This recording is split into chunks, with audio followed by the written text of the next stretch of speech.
Welcome to my Expat Stories. This one's going to make you paranoid about every taxi you ever take. This comes from Logan, 31, medical equipment sales rep from Charlotte. He came to Medellin for a work conference, 3 days of meetings and presentations. Extended his trip through the weekend to see the city. By Sunday morning he was on a flight home. Not because he wanted to leave, because he had no choice. Subscribe and hit like before you hear what happened in that taxi.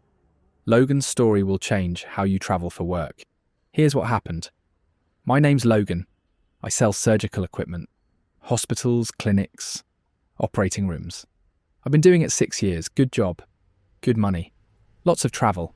I've been to conferences all over. Miami, Houston, Chicago. Never had a problem. My company sent me to Medellin in April. Medical technology conference at a hotel in El Poblado. 3 days. Wednesday through Friday. Presentations about new imaging systems.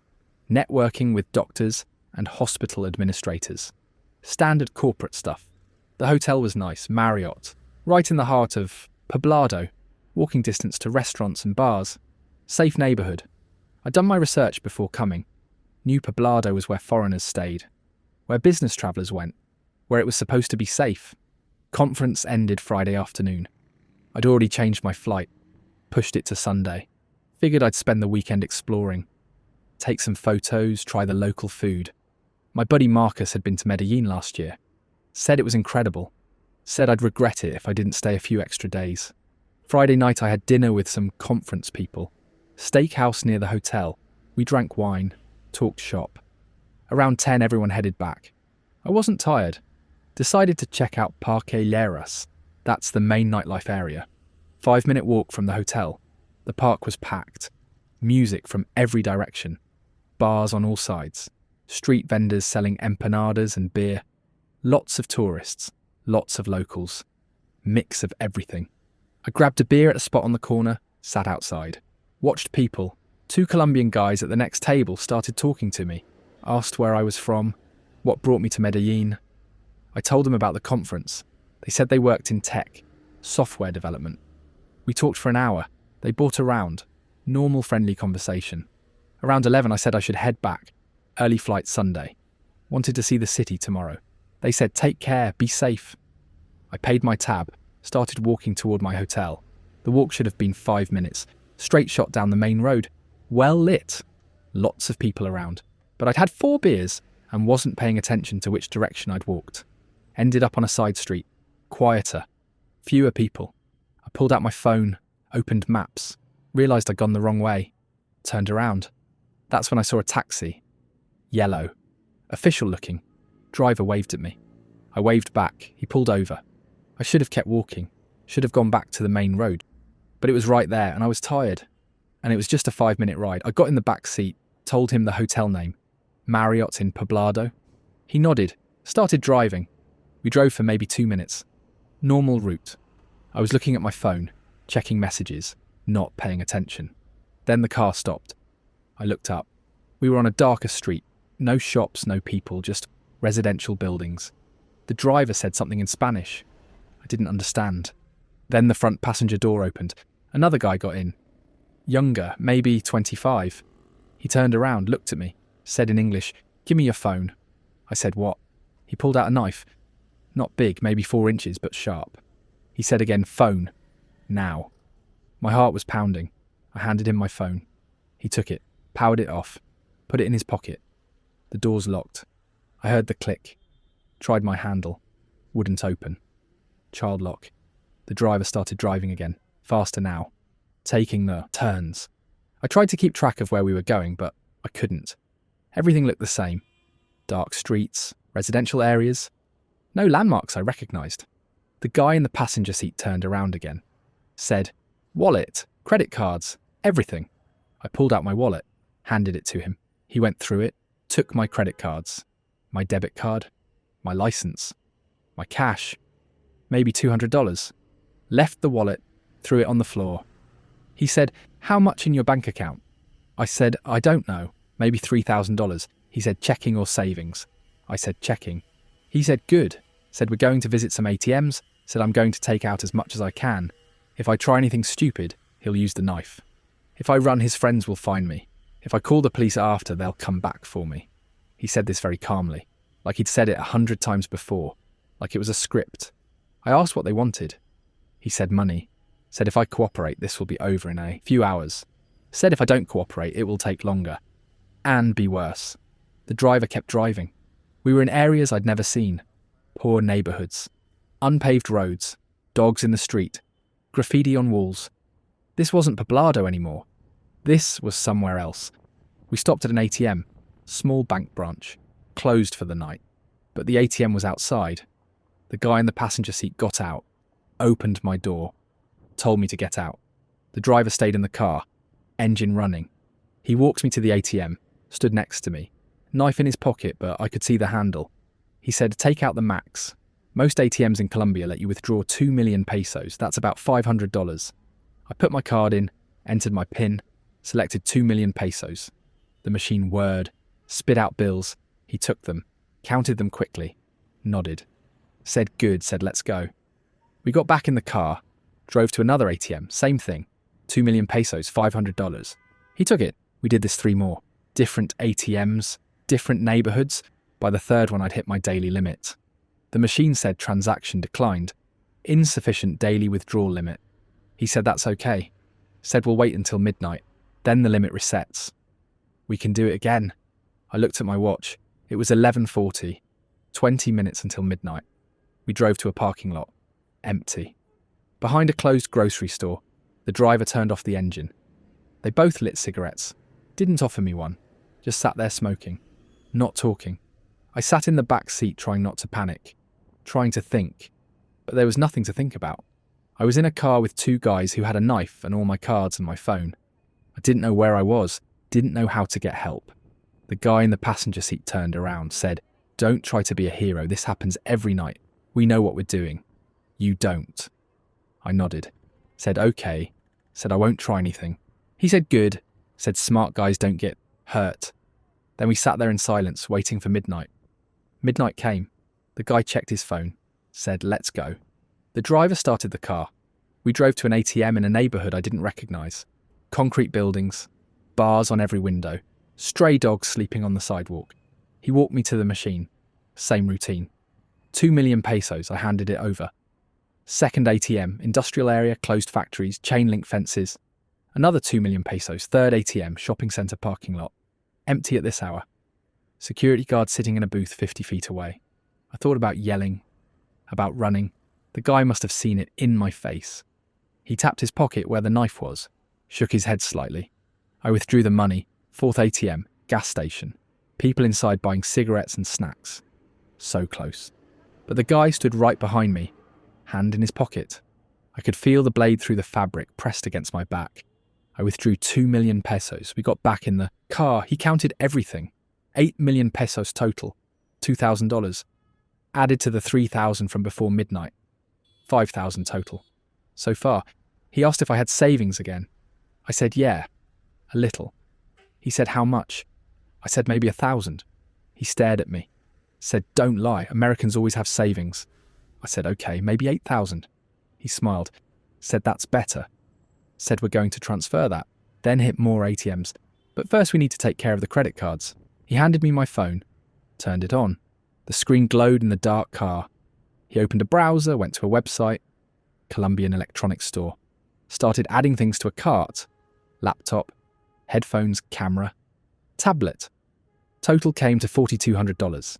He said, use your personal card. I entered the number from memory. He'd taken the physical card, but I knew the numbers. Shipping address was in Medellin. Transaction approved.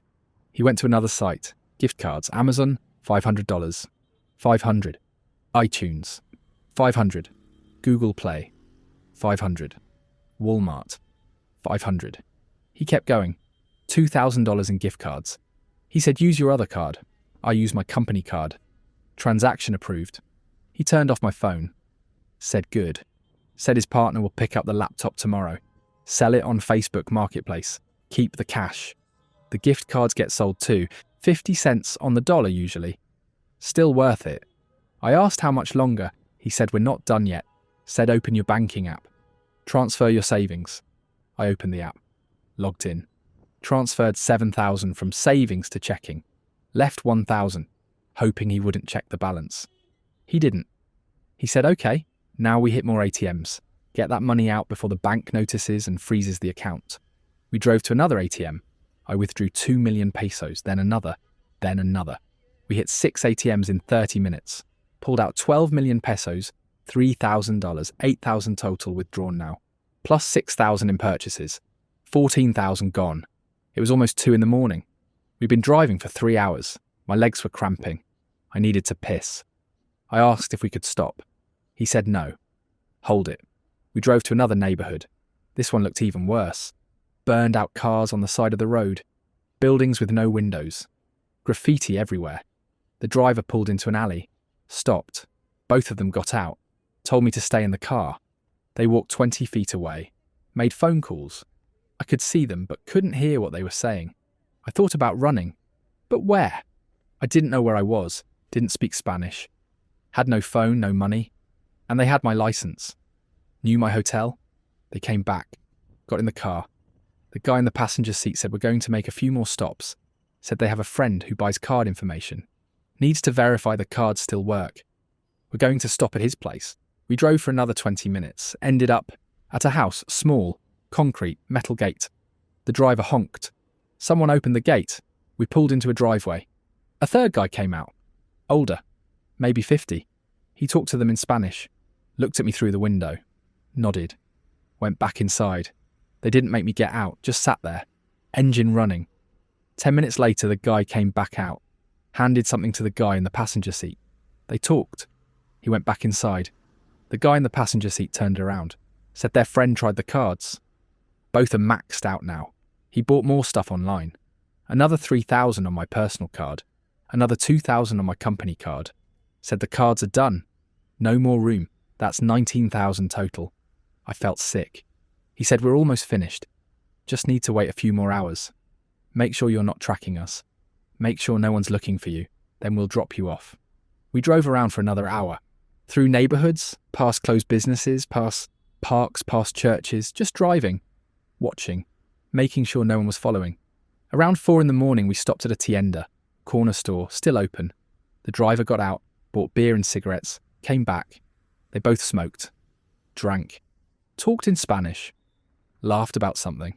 I sat in the back seat staring at nothing. The guy in the passenger seat offered me a beer. I said no. He shrugged. Drank it himself. He asked where I was from. I said North Carolina. He said he had a cousin in Florida. Asked if I knew Tampa. I said not really. He said it's nice. Wants to visit someday. Like we were having a normal conversation. Like he wasn't holding me hostage. Around 5 the sky started getting lighter. He said, okay, time to go. We're dropping you off. He went through the rules again. Don't go to the police. They have my address. They know my hotel. If I report them, they'll come back. Don't cancel the cards for 24 hours. Give them time to use what's left.